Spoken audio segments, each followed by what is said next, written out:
शिवमहापुराण कथेला रांगोळीकार पल्लवी चोळके यांची अनोखी कलात्मक सेवा.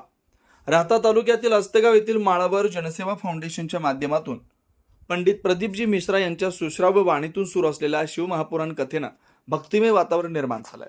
हजारो भाविकांच्या उपस्थितीत या धार्मिक सोहळ्याचं आयोजन मोठ्या उत्साहात सुरू आहे. परिसरात आध्यात्मिकतेचा आणि श्रद्धेचा अनोखा संगम अनुभवायला मिळतोय.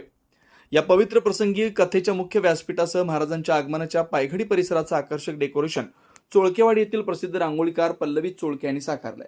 त्यांच्या कल्पकतेतून साकारलेल्या रांगोळ्या, फुलांच्या आरास व रंगसंगतीनं संपूर्ण परिसर अधिकच देखणा आणि भक्तिभावानं उजळलाय.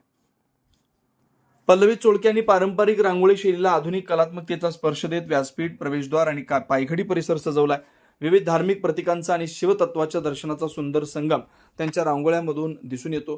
प्रत्येक रांगोळीतून भक्ती, श्रद्धा आणि सर्जनशीलताचा उत्कृष्ट नमुना पाहायला मिळतोय.